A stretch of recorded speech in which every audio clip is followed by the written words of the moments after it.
los capítulos anteriores, vimos que los aztecas fueron un pueblo de cazadores nómadas que provenían de las tierras del norte. En su largo andar hacia el Valle de México, incorporaron varios aspectos de otras culturas mesoamericanas. De Teotihuacán se inspiraron para crear la leyenda del nacimiento del sol. De los toltecas buscarían obtener un noble linaje y adoptarían como propios los mitos de origen en la caverna de Chicomostoc.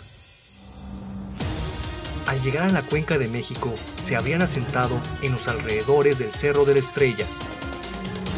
Desde este sitio, la tribu azteca podía visualizar toda la cuenca del lago de Texcoco y tal vez soñar con lo que sería la Gran Tenochtitlan.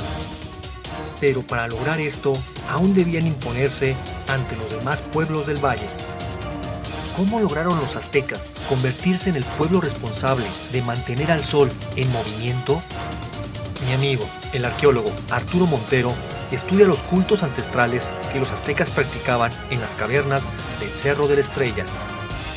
¿Cuál era la importancia que tenía el Cerro de la Estrella para los aztecas? Fue muy importante porque debes de imaginar que ahora lo que vemos como la mancha urbana era un cuerpo lacustre, eran grandes lagos que había aquí, y luego el cerro ganaba altura con las cuevas alrededor y en la parte alta del templo, desde donde se hacían las ceremonias. Acabas de mencionar algo de cuevas. ¿Eso tiene algo que ver con Chicomostoc, el lugar de origen? Sí, justamente creemos que lo hizo especial a este cerro fue la gran cantidad de cuevas. Hemos registrado 144 oquedades donde se hacían rituales o se depositaban ofrendas. Y ahora que bajemos ahorita a la ladera, vamos a hacer una cuerda porque hay mucha grava y uno se puede resbalar. Perfecto. Después de peregrinar por más de 200 años, los primeros aztecas estaban a punto de alcanzar la tierra que les fue prometida por su dios Huitzilopochtli.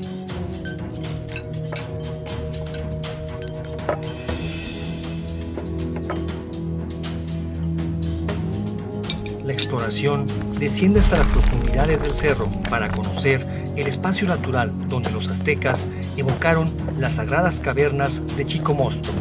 Muy bien, Eduardo, ya estamos en la cueva que vamos a descender. Esta es la cueva del embudo. Esta oquedad se llenaba de agua. Durante la época de lluvias el drenaje viene a dar aquí y creemos que esto fue significativo para ellos y que pudieron haber depositado ofrendas esencialmente al agua, pero al agua del inframundo. Vamos a descender, vamos a ver qué encontramos todavía de materiales. Allá abajo exploramos un poco. Se requiere un cerro, como el caso del de la Estrella, con muchas cuevas, para pensar que hay muchos ductos que pueden conducir al inframundo. En este imaginario antiguo, el sol todas las noches tiene que pasar por esta región y tiene que luchar para volver a salir al día siguiente y requiere entonces de una presencia humana para que este ciclo pueda seguirse dando. Los aztecas asumieron la responsabilidad cósmica de asegurar el triunfo del sol en su lucha diaria contra las fuerzas oscuras del inframundo. Entre sus ritos incluían un peligroso descenso a las entrañas de la tierra en un simbólico retorno a su lugar de origen. Esta cueva se habla de que está muy asolvada, que tal vez en la antigüedad fue más profundo. No nos sorprendería que aquí hubieran puesto algunos andamios para poder bajar y dejar algunas ofrendas. Aquí podemos encontrar todavía cerámica, algunos tiestos, podemos imaginar que fueron depositados en su momento. ¿Sean como ofrendas? Definitivamente, están sacralizando, están dándonos un mensaje de que estos son espacios límites, o sea, no cualquiera puede acceder a ellos. Y podríamos hablar también de que se trata de un espejo del lugar de origen, ¿no? Claro, y por eso se vuelve en un lugar identitario. Aquí se recrea esa historia, vuelve a cobrar sentido. Entonces, estas cuevas no nada más tienen una función religiosa, sino también política, porque de la clase gobernante, claro, que se legitima a partir de los rituales y de los lugares de origen.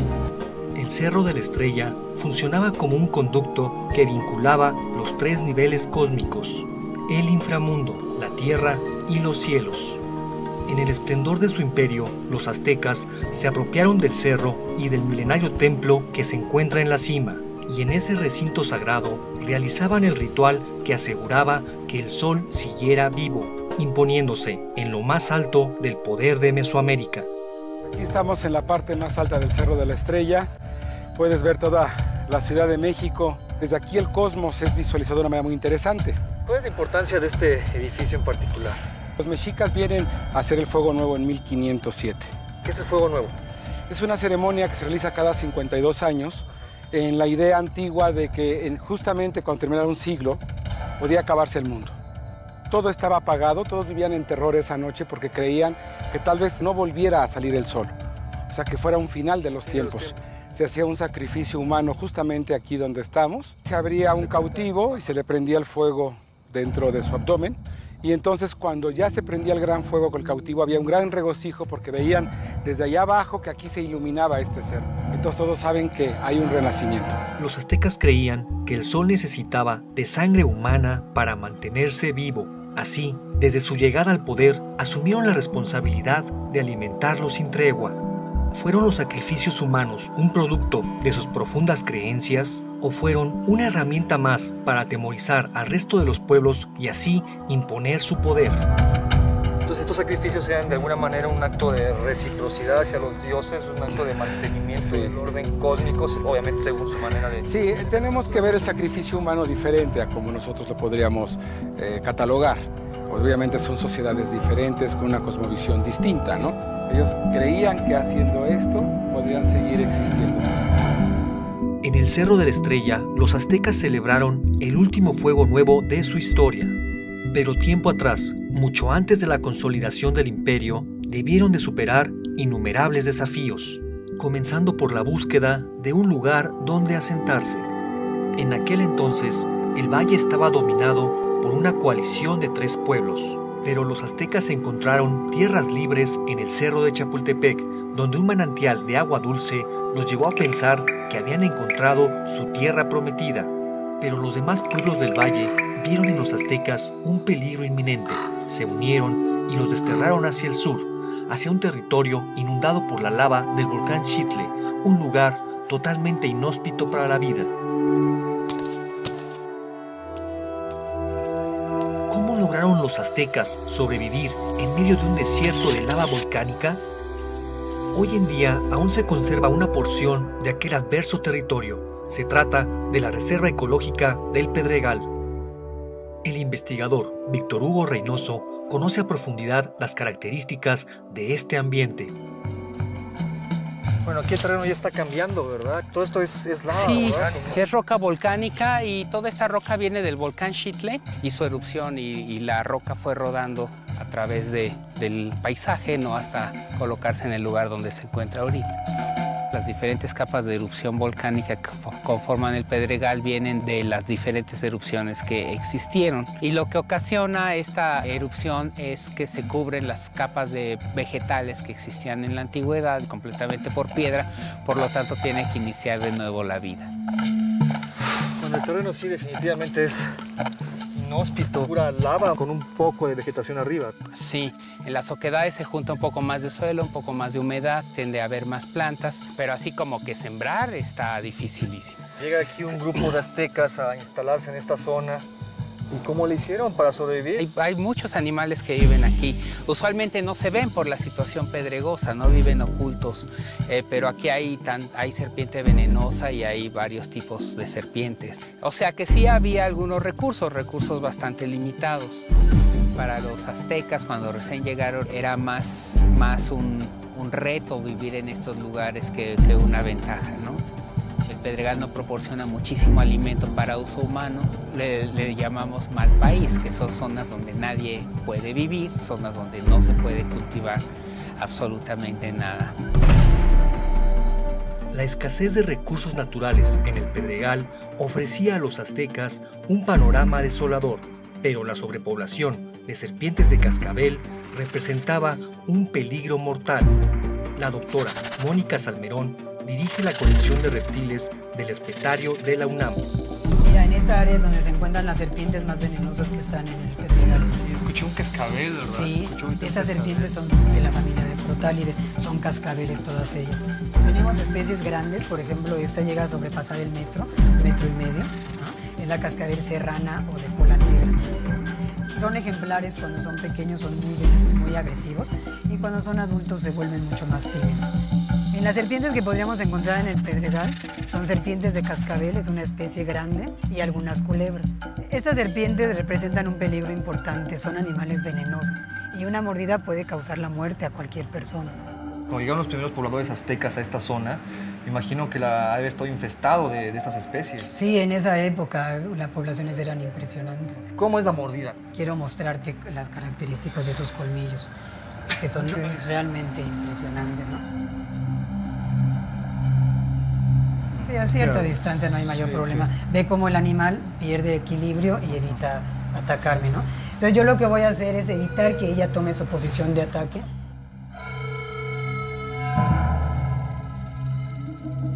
Entonces suavemente le coloco el gancho sobre la cabeza. Entonces te voy a pedir, por favor, que me ayudes para que yo pueda mostrarte la dentición. Siente raro el tacto. Sí, la piel es muy rugosa, es áspera. Estos dientes vienen protegidos por una membrana y doblados sobre el paladar. Cuando el animal va a morder, los desenvaina y saca un par de colmillos, que son pequeñas agujitas hipodérmicas. El colmillo está perforado por dentro. Este tipo de veneno puede atacar sistema nervioso y sistema sanguíneo también, causando hemorragias importantes.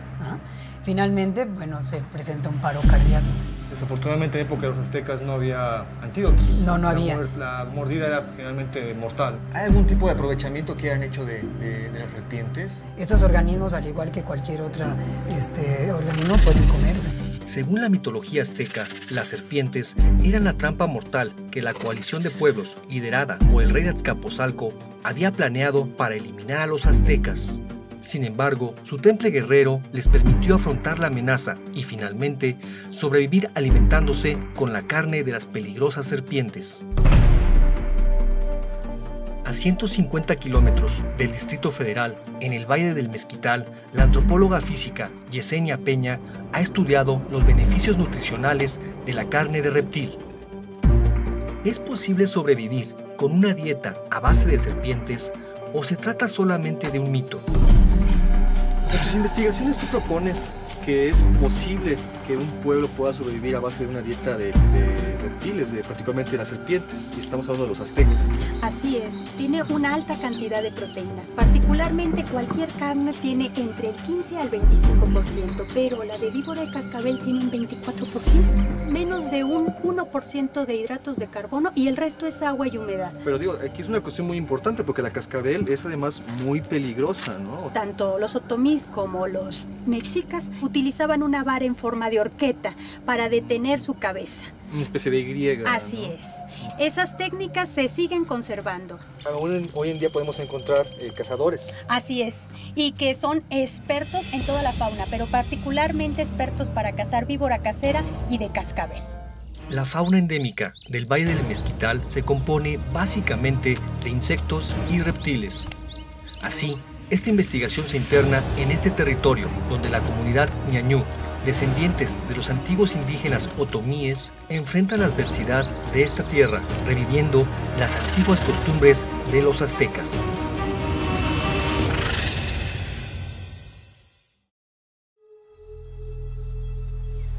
Cuenta la historia que a principios del siglo XIV, cuando los aztecas ya se encontraban en el Valle de México, fueron desterrados a un lugar inhóspito. Los pueblos que ya habitaban esas tierras los confinaron a un pedregal infestado de serpientes. Los aztecas enfrentaron el desafío, cazaron a las serpientes y las convirtieron en parte de su dieta. 700 años después, los habitantes de Santiago de Anaya se alimentan de la misma manera que lo hicieron los aztecas. Buenas tardes. Buenas tardes. ¿Qué está haciendo por ahí? Aquí ando buscando una serpiente. Buenas tardes. ¿Y está cazando con esa varita nada más? Sí, con esta varita. De ahí lo voy a estar buscando, donde lo encuentre ya nada más lo jalo y con esta misma vara para prensarlo. Ajá. ¿Y podemos ver cómo lo hace? Ah, sí, cómo no. Aquí está uno. Está la cola. Es casera. ¿Y cómo la saca? ¿Excava todo el agujero o lo va jalando? tenemos que utilizar la varita para poder atraparle la cabeza, porque si no nos puede picar. ¿Gusta usted aprender a buscarlo? Ah, pues dígame qué tengo que Sí, hacer. ayúdalo. Mire, a ver, mire, yo lo voy a jalar y cuando vaya viendo, usted nada más le va pisando poco a poco. Un poco. Usted la jala y yo la prendo de aquí. ¿Sí? ¿Está bien? Y voy jalando junto con usted. Derrúmbele más la tierra, porque está muy aprensado, ¿no? Si quiere salir. Vaya, sí que es grande, ¿eh? Sí. No, voy a lastimar. Ahí va, viene. A ver, me dice que usted tenga aquí. Ahí estás.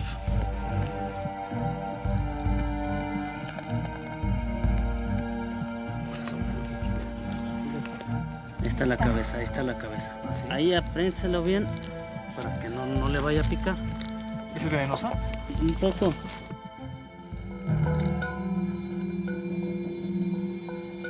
Ok, ya la tengo. ¿Ya? Ahora sí. Primero lo suelto yo y luego usted. Bueno, primero suelto yo. 1, 2, 3. Préstame usted La horqueta. la molesta. Y entonces puede ser un movimiento rápido que donde nos puede atacar. Mire, se quiere ir. Entonces ahorita lo voy a agarrar en el... Ajá. Usted lo sostiene de allá. A ver, ya. Uy. A ver, el cortando puede sostener, por favor, ¿sí? Ah, aquí trae otra carne de Ah, víbora, sí, mire. Este es de cascabel y esta es casera. Al hacer un análisis y ver cuáles serán sus hábitos alimentarios, encontramos que esta forma de alimentación ha sido operativa y funcional a tal grado que la amplia desnutrición del más del 60% de la población en el Valle del Mezquital hoy en nuestros días se ha reducido a menos del 10%. Se ha observado que sacar el mismo nivel que cualquier otro grupo humano en el consumo de proteínas gracias a la manipulación de estos reptiles que consumen constantemente. ¿Cuáles son los depredadores de la víbora? El águila y la zorra. Eso me recuerda mucho a esa leyenda de la tira del peregrinaje de cuando los aztecas o mexicas venían desde el Aztlán y llegaron a la Ciudad de México, donde encontraron precisamente el nopal con una águila devorando una serpiente. Y esto para nosotros quería decir que ya caía el imperio de las personas que adoraban de manera sagrada y ritual a la víbora, y renacía ahora un estado militarista donde el águila y la guerra era la que iba a imperar. Nada parecía poder abatir el espíritu de los aztecas. El gobernante de Culhuacán los convirtió en sus vasallos y les prometió la libertad cuando capturasen a 8,000 prisioneros. Los aztecas cumplieron y entregaron un costal con las orejas de los cautivos. A cambio de esto, los aztecas pidieron a la hija del gobernante en matrimonio. Esto fue aceptado y los aztecas la desollaron viva como sacrificio al dios Huitzilopochtli. Como consecuencia de esto, los aztecas tuvieron que salir huyendo y se ocultaron en un pequeño islote en medio del lago, que finalmente sería su tierra prometida. Desafortunadamente, los aztecas sufrieron una división interna y se separaron en dos grupos. La antropóloga Julia Pérez Pérez ha estudiado a profundidad los motivos de esa ruptura. Este es el Templo Mayor. Pues bueno, esta es la primera etapa del Templo Mayor de Tlatelolco, donde prácticamente se inicia el desarrollo de los tlatelolcas como parte del grupo que salió de Aztlán y se establecen en las islas del lago, ¿no? ¿Por qué es esta ruptura? ¿Qué los lleva a esta separación, siendo finalmente de un origen único? Para entender esta separación hay que remitirnos al momento en que ellos salen de Aztlán. A un grupo, Huitzitón, les entrega una fina piedra verde o chalchihuit. Este es un símbolo de intercambio. A los que más adelante se definirán como tenochcas, les entrega solo 2 palos con cuales al friccionarse se generaría fuego, y el fuego es el símbolo de guerra. Una vez asentados, los aztecas se separaron en dos grupos. Los tlatelolcas se dedicarían al comercio y llegaron a establecer el mayor mercado en toda Mesoamérica. Su apabullante éxito despertó la envidia de los habitantes de Tenochtitlan, quienes temían convertirse en súbditos de sus antiguos hermanos de peregrinación. Los tlatelolcas empezaron a desarrollar productos, digamos, de un nivel de consumo elevado, que iba dirigido a otras clases sociales. Sí, obviamente los tenochcas no iban a permitir que miembros de su propio grupo fueran quienes estuvieran sojuzgándolo, entonces tuvieron que optar por una estrategia igualmente efectiva, igualmente redituable, pero no a través del comercio de la vía diplomática, sino a partir de la guerra. Los aztecas finalmente consiguieron su tierra prometida, pero se trataba de una pequeña isla en medio del lago, en donde no podían cultivar ni construir grandes edificaciones. ¿De qué manera superaron este nuevo desafío? La moderna Ciudad de México esconde en el subsuelo el pasado de la antigua capital azteca. Durante la construcción del metro se descubrieron innumerables estructuras de la majestuosa Tenochtitlan. Una de ellas es la pirámide de Ejecatl. Raúl Arana, el arqueólogo responsable de este hallazgo, nos devela los secretos de la ingeniería azteca.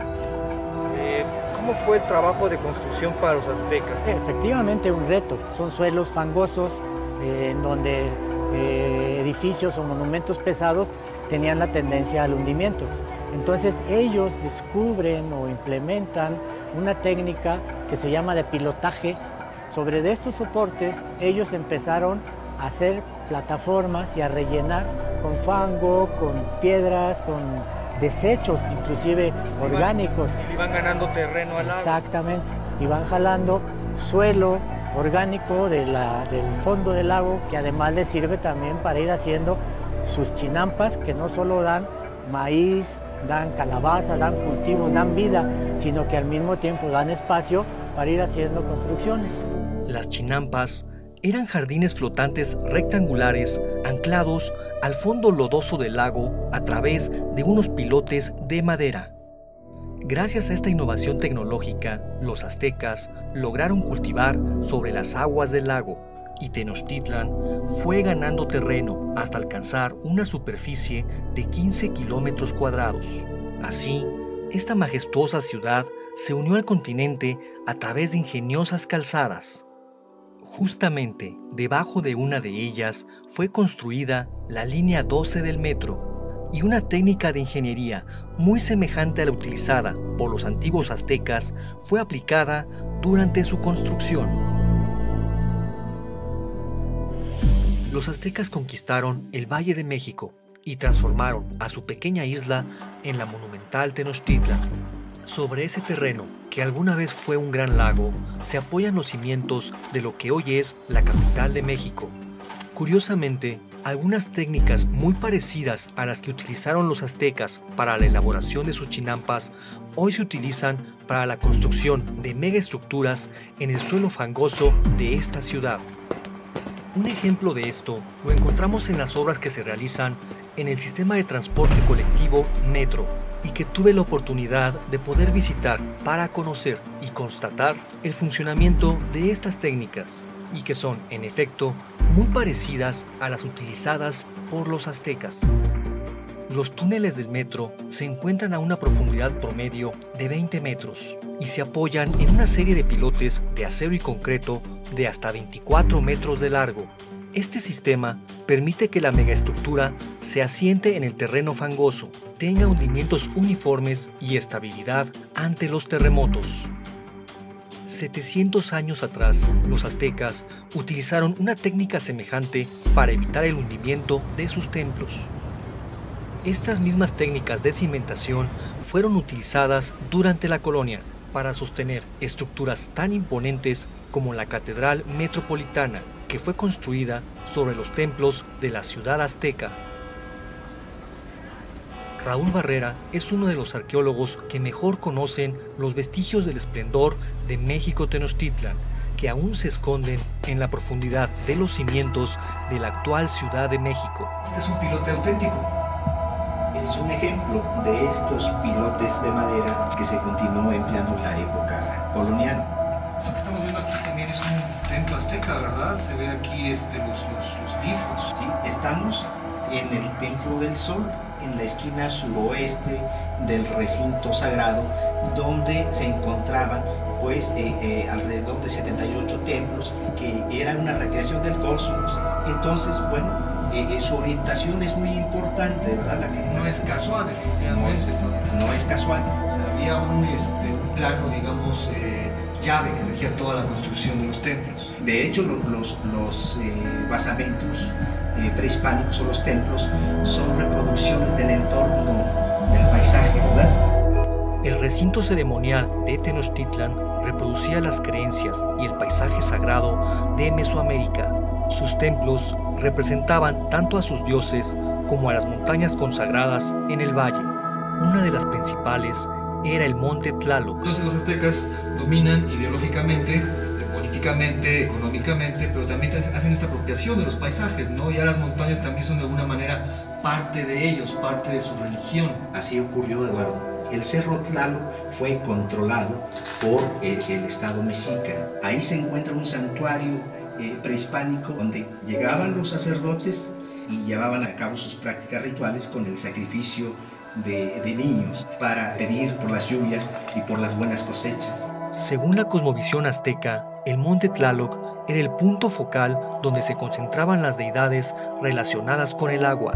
Este monte se encuentra a 40 kilómetros de la antigua ciudad de México Tenochtitlan.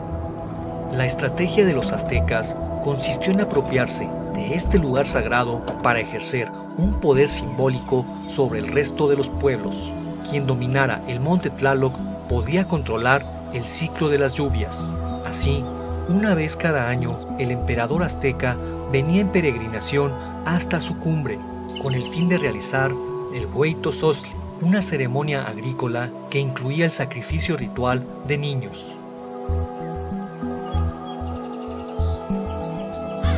El arqueólogo Víctor Arribalzaga es uno de los tantos especialistas que ha estudiado el monte Tlaloc. Esta es una ruta efectivamente de peregrinación. Así es, venían los señores de la Triple Alianza, que era el señor de Tenochtitlan, el señor de Tlacopan y el señor de Texcoco. Y estos grandes señores que me mencionas, estos tlatoanis, ¿cómo llegaban hasta este punto? Los gobernantes eran grandes guerreros, subían a pie, sí, como toda la gente, y obviamente tenía que venir con toda una logística de protección. Podríamos decir que estaban subiendo unas 6,000 personas, 6,000 personas acompañando a los gobernantes. Wow. Está bastante empuje para llegar aquí. ¿A qué altitud nos encontramos en este momento? Aquí nos encontramos a 3,900 metros sobre el nivel del mar. Pero todavía vamos a subir un poco más, ¿verdad? Todavía el templo se localiza a 4,150, pero ya a esta altura tú estás respirando el 40% de tu oxígeno. Vamos pues, la recta final.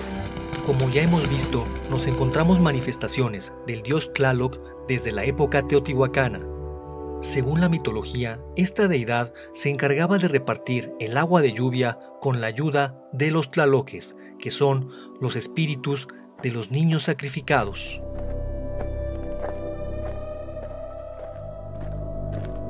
El monte Tlaloc era una montaña sagrada. Era el recinto de Tlaloc, el Tlalocan, el paraíso de Tlaloc.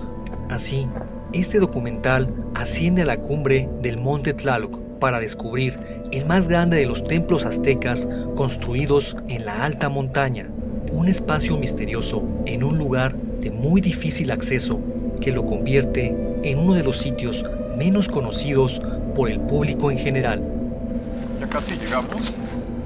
Vamos a dejar una pequeña ofrenda. Siempre procuramos, primero que nada, pedirle a los guardianes del lugar que nos permitan hacer nuestro trabajo y que regresemos a salvo a nuestros hogares. Porque nosotros no venimos a destruir, venimos a rescatar, venimos a proteger, no venimos a hacer ningún daño.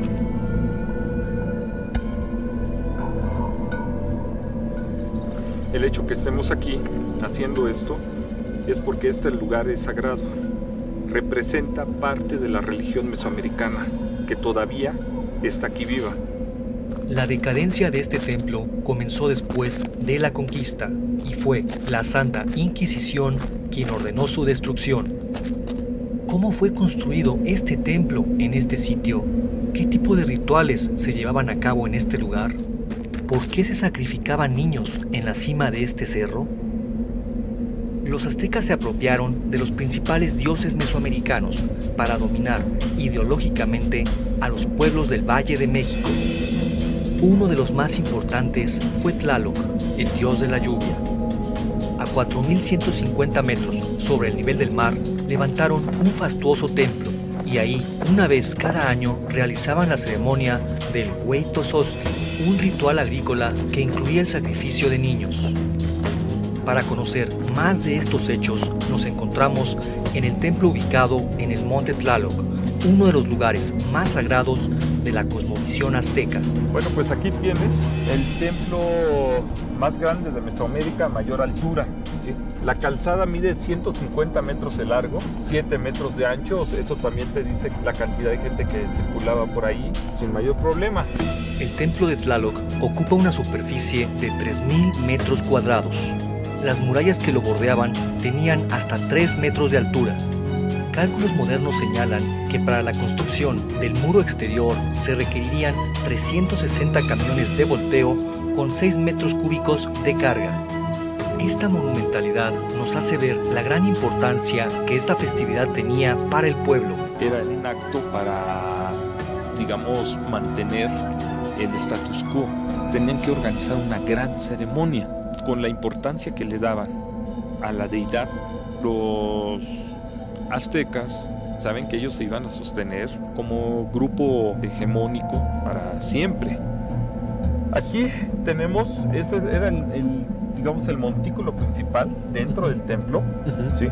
Donde estaba el sacerdote de Tlaloc, esperando que le llevaran a uno de los niños que iba a ser ofrendado. Y ahí lo desangraban. Durante estas festividades, los sacerdotes sacrificaban a un niño menor de 7 años y con su sangre rociaba a la estatua que representaba a Tlaloc y que se encontraba al interior del templo. Todo esto con el fin de que auxiliaran a la deidad principal en el ciclo de las lluvias. Por último, se cree que los cuerpos de estos niños eran arrojados a la caverna que se encuentra en el templo de Tlaloc. Tlaloc es un concepto que envuelve varios entes. Los vientos que vienen del golfo empujan a la nube, ¿sí?, hacia el altiplano. Esta nube llega y se posa en las montañas y ahí se va a cargar de agua. Todos estos elementos de la naturaleza estaban trabajando en conjunto alrededor de alguien, ¿sí? Ese alguien es Tlaloc. Entonces sería la deidad de la meteorología, la deidad de la climatología, es quien controla todo. Entonces podríamos de alguna manera decir que los antiguos ya tenían una visión casi científica de los fenómenos naturales. Así es, y aparte tiene una relación importante también con el sol. En el monte Tlaloc, desde el templo, se puede observar un fenómeno óptico. Aparece lo que es una montaña fantasma, pero era un marcador calendárico de paisaje. Del 7 de febrero al 11 de febrero, sobre su cima, el sol había estado saliendo. Y el día 12 de febrero se despega completamente de la cima y sale en un costado del pico de Orizaba. Es el Año Nuevo Mexica. Los aztecas utilizaban a las grandes montañas como marcadores calendáricos. El día 12 de febrero, cuando el sol emergía tras la montaña que hoy conocemos como el Pico de Orizaba, era cuando daba inicio su año solar. Sus 5.600 metros de altura la convierten en la montaña más alta de México. En las cumbres que le rodean fueron encontrados los vestigios de antiguos observatorios prehispánicos. Hoy, en uno de esos sitios se levanta el mayor proyecto científico de América Latina, un inmenso telescopio que permitirá conocer el origen de estrellas y galaxias. Raúl Mujica es uno de los astrónomos encargados del proyecto. ¿Qué clase de telescopio es este? Bueno, este es un radiotelescopio, es un telescopio optimizado para detectar luz en ondas milimétricas, entre 1 y 3 milímetros, y es el proyecto científico más importante no solo de México, sino de toda Latinoamérica. El gran telescopio milimétrico tiene una antena de 50 metros de diámetro. Dentro de su rango de frecuencia es considerado como el radiotelescopio más grande del mundo. Permitirá analizar la formación de las estrellas y aportará evidencias sobre el origen de la vida. El hecho de que aquí hubiese un observatorio prehispánico, de que se construya justamente aquí mismo un observatorio de última generación, me da pie a preguntarte si existían más coincidencias entre los conocimientos de los antiguos aztecas y lo que sabemos hoy en día. Los prehispánicos eran muy buenos observadores del cielo. Generaron muy buenos calendarios que eran muy precisos y muy avanzados para su época. Y hay otra coincidencia, la cuestión de los ciclos que ellos llamaban estos ciclos de 52 años que asociaban con la probable muerte del Sol. Bueno, ahora sabemos que sí, las estrellas tienen un ciclo de vida. Sabemos que las estrellas nacen, que viven durante un tiempo generando energía y que después se mueren. De acuerdo con algunas interpretaciones, los aztecas condensaron en la llamada Piedra del Sol sus avanzados conocimientos astronómicos. El anillo externo puede representar el límite de su universo o la Vía Láctea. A este le siguen 4 círculos que describen los movimientos orbitales de Saturno, Júpiter, Marte y Venus. El siguiente representa los 20 días del calendario sagrado. En el círculo central podemos ver a los 4 soles de los mundos anteriores que fueron destruidos de manera trágica. Y finalmente el 5.º sol, al que los aztecas mantenían con vida a través de sacrificios humanos. Ellos pensaban que debería pasar cierto tiempo, estos ciertos periodos en que el sol debería morir. Ellos tenían este temor que a lo mejor el sol después de ese ciclo ya no sale. Ahora nosotros sabemos que el sol va a durar todavía unos 5.000 millones de años, ¿sí? Pero sabemos que la estrella nace y se muere, y las estrellas están naciendo y se están muriendo. Mencionaste un momentito esta cuestión de cíclica, ¿no? De que estamos en expansión, pero hay momentos que se repiten, hay una constante, ¿no? Sí, bueno, hay esta parte, te digo, hay toda una escala jerárquica de formación de las estructuras. Entonces hay una primera generación de estrellas masivas con pocos metales, ¿sí? Estas evolucionaron muy rápido. Entonces, como viven rápidamente, al final explotan como supernovas. Y después se genera el carbono, el nitrógeno, todos los elementos de los que nosotros estamos formados, todo se generó en el interior de las estrellas. Una manera bella de pensarlo, ¿no? Somos de alguna manera hijos de las estrellas, hijos del sol en este caso, ¿no? Claro, como una de las analogías que preguntabas bonitas como con los aztecas, de que eran hijos del sol. Y bueno, al final es lo que somos, o sea, somos producto de la evolución de estas estrellas, ¿no?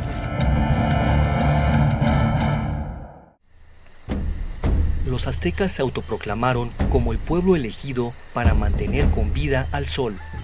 Su moral inquebrantable los llevó a convertirse en los amos y señores de los pueblos del Valle de México, y así lograron lo que parecía imposible, convertir un pequeño islote en la monumental México Tenochtitlan. Se apropiaron de los dioses, de los linajes e incluso del paisaje ritual del Valle de México, e hicieron suyos los rituales milenarios de Mesoamérica. La profecía de la tierra prometida se había cumplido, pero aún les faltaba consolidar el imperio y someter bajo el yugo a las grandes civilizaciones de las 4 regiones del cosmos, desde el Golfo de México hasta la costa del Pacífico, y desde la impenetrable selva guatemalteca hasta las estepas desérticas de las tierras del norte. ¿Cómo lograron conquistar y administrar un imperio de 500.000 kilómetros cuadrados? ¿Cuáles fueron las armas y las estrategias que utilizaron en sus guerras de conquista? En solo 100 años lograron apoderarse de los más avanzados conocimientos matemáticos y astronómicos, y consolidarían una de las más grandes rutas comerciales de Mesoamérica. esta investigación continúa para descubrir los secretos del esplendor imperial de los aztecas.